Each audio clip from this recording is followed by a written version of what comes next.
Howdy folks, this is Jared with Fluty Homestead. If you ain't already, make sure you subscribe, click that little bell, keep up with all of our notifications when we post videos and posts. Today we're going to be strawing, fertilizing, and caging our tomato plants. And I don't know if you can see behind me here, we've got about 30 tomatoes in this garden.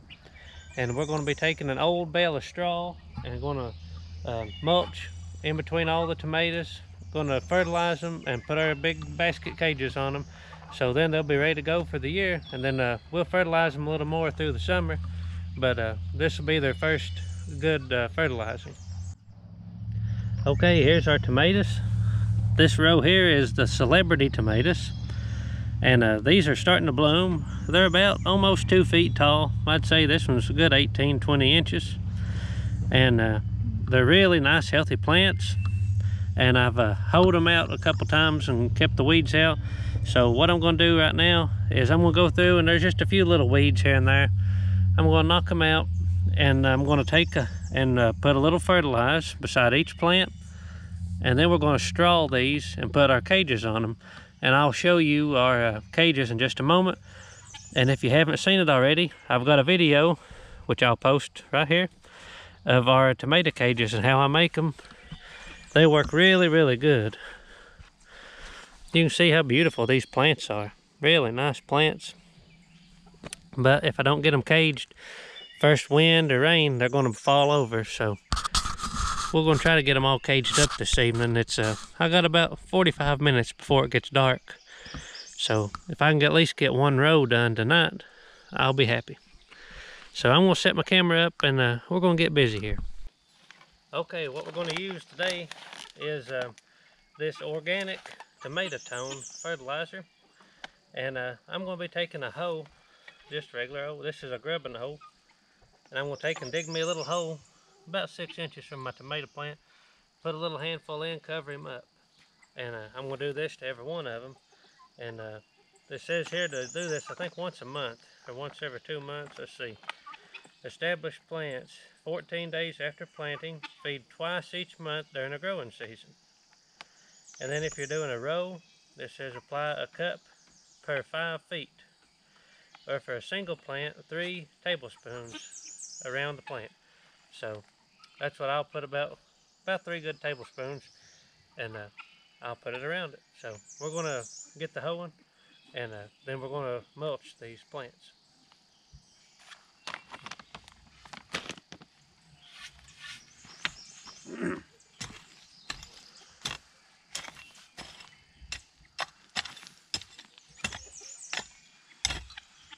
Now, tomato plants, they're like a potato in a way that the more dirt you put around them, they're going to make roots. All those hairs on your tomato stalks will make roots.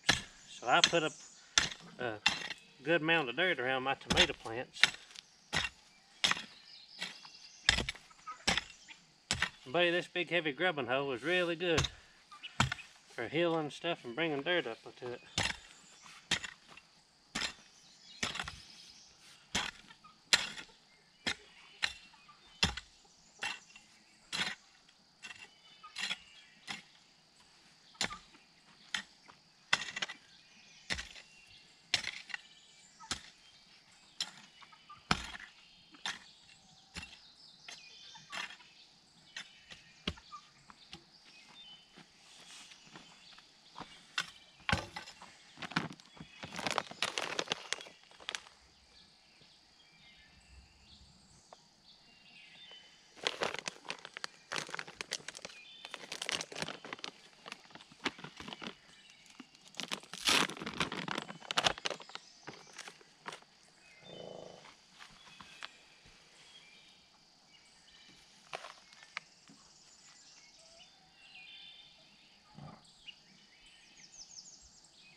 Okay, and since this has to do it around the plant, we're going to take, and I'm going to get about 3 tablespoons, and I'm going to say that's about 3 tablespoons, and I'll put him right around this plant here. We're going to do all of them.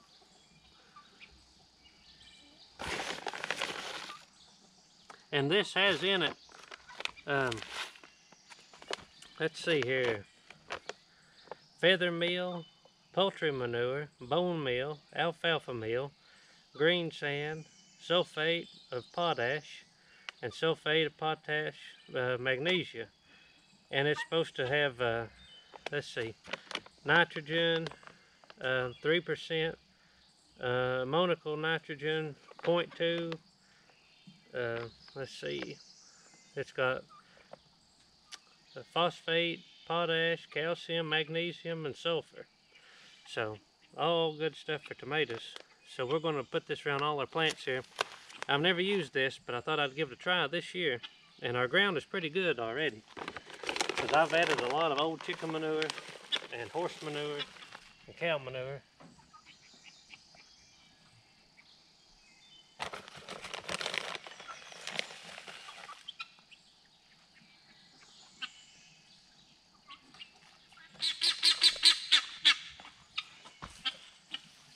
Okay, now that I've got them fertilized, and like I said in my previous video, I have pruned these tomatoes, and I try to keep anything from about 6 inches. I try to prune it off, and I take a lot of my suckers out. So now I'm just going to take this straw, and we're going to put it right around these plants.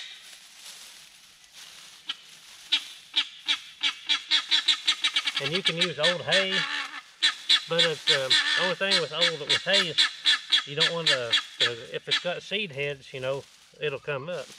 Unless it's like, you know, that rotted.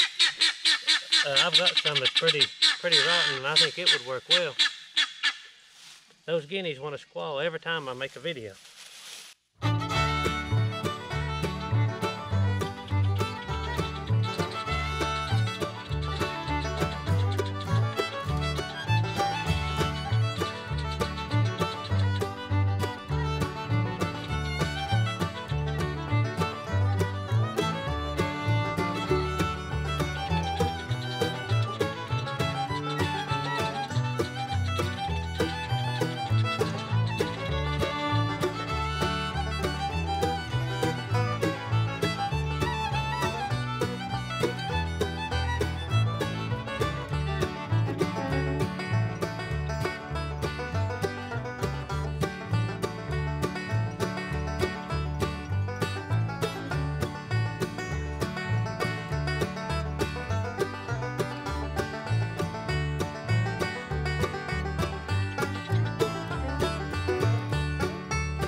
Okay, here we've got our cages for our tomatoes, and as you see, these are concrete wire, and I just cut them into lengths of 1, 2, 3, 4, 5, 6, 8 squares, and I take the 9th square, and I cut the horizontal or the vertical wire off, and I bend these around, and then I cut the bottom band off, so I have these stakes at the bottom, and these are perfect for tomatoes.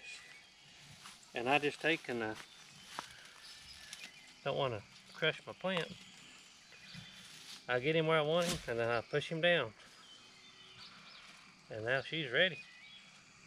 Now, in this garden, because it's on a hillside, in my just on my flat garden, I wouldn't do nothing else to this tomato. I would just stick the cage on it and let her go. But this garden is on a slope. And what I'll be doing when I put my whole row of tomato cages on, I'm going to take a metal fence post, put on each end, probably one in the middle, and I'm going to put a rope with a ratchet strap on it over the top of these. And I'm going to torque it down where it holds them good and secure, because I'm afraid this gets full of tomatoes and it'll just fall over. So I'm going to secure these down good, and I'll show you when I do that, but I probably won't get it done tonight.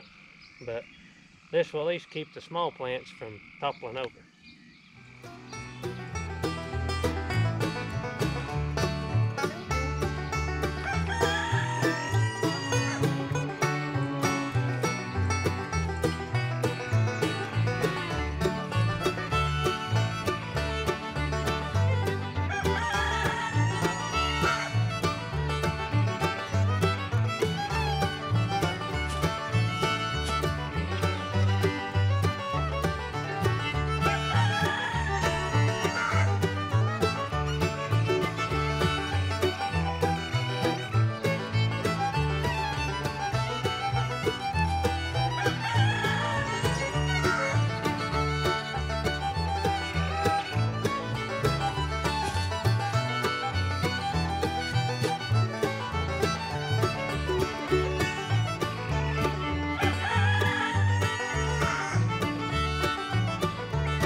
Okay, it's starting to get dark on me, and I don't know how good you can see this, but there is 4 tomatoes that is fertilized, strawed, and caged, and I'm just gonna wait, I guess, to do the rest tomorrow. But this mulch, when you straw this, that's going to help retain the moisture in the ground and help you know, smother out the weeds, and makes a lot less work on you. And you can use, like I said, straw. Make sure it ain't sprayed with broadleaf herbicide. You can use old hay, like I've got some old hay up here from where I fed the cows back in the winter time. That'd be good. Grass clippings, as long as it ain't got a bunch of seed heads. You can use wood chips or whatever, and this will just rot and go into the soil for next year. I also know people that use newspaper and cardboard under their cages. That works, but that's what we do. And I'll do the rest of these tomorrow, and then I will show you another update soon of how they're doing and when I get them tied down with the posts. Okay, so that's how I do my tomatoes, and appreciate y'all watching, and I'll do another update for you as these tomatoes grow, and when I get them all done, I'll show you. But I appreciate y'all watching, and hopefully this helps you if you like to grow tomatoes. And if you have any questions or comments, please leave them. I like hearing from y'all. And as always, please like and subscribe, and hope y'all have a very blessed day.